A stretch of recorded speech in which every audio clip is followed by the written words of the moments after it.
এক সময়ের কথা, এক ঘন জঙ্গলের ভিতরে একটি সুইট স্মার্ট টুনটুনি পাখি আর এক দুষ্টু ভাল্লুক থাকতো। টুনটুনি ছিল বুদ্ধির জোরে সবার প্রিয়, আর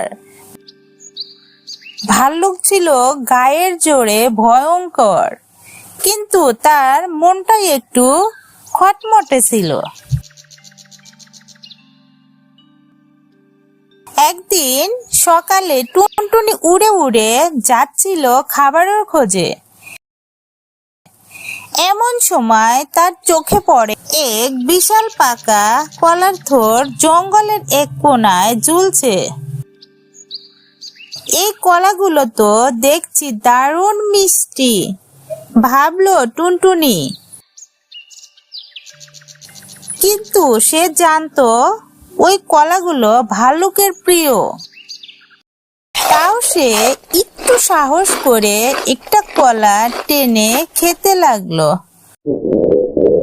হঠাৎ ঝোপের আড়াল থেকে বের হয়ে এলো সেই বিশাল ভাল্লুক। সে গর্জে উঠল। সে বলল, এই আমার কলা খাচ্ছিস, তোকে এখন শায়েস্তা করব।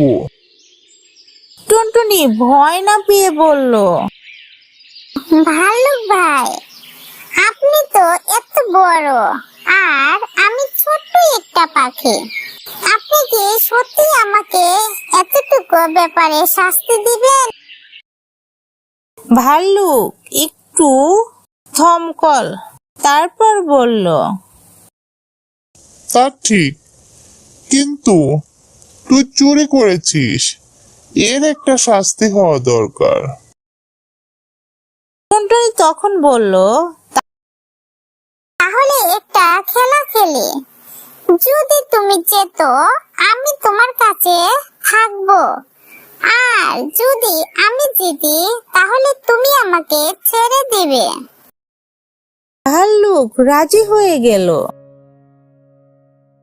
টুনটুনি বলল, খেলার নাম হচ্ছে কে বেশি বুদ্ধিমান। প্রথম চ্যালেঞ্জ। টুনটুনি একটা খাঁচার ফাঁদ বানিয়ে রেখে দিল কলার পাশে। সে বলল, এই ফাঁদে না পড়ে কলা খেতে পারবে, কে জিতবে? ভাল্লুক বলল, এত সহজ।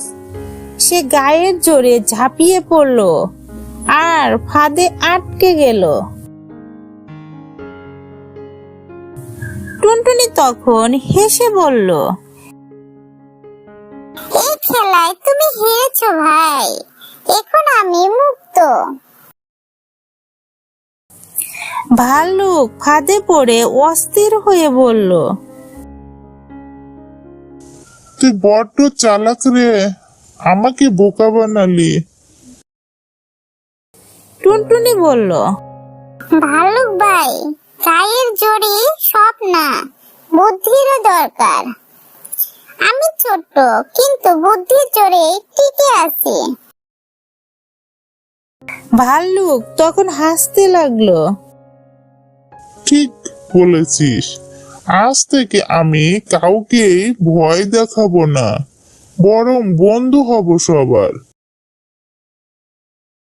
সেই দিন থেকে টুনটুনি আর ভাল্লুক হয়ে গেল পাকা বন্ধু। জঙ্গল জুড়ে ছড়িয়ে পড়লো তাদের বন্ধুত্বের কথা। টুনটুনি তাকে শিখিয়ে দিল ধৈর্য আর বুদ্ধির মর্ম, আর ভাল্লুক তাকে শিখালো সাহস আর সহানুভূতির শক্তি। জঙ্গলটা বদলে গেল আর সবাই মিলে থাকলো একসাথে, হাসি আনন্দে মিলেমিশে।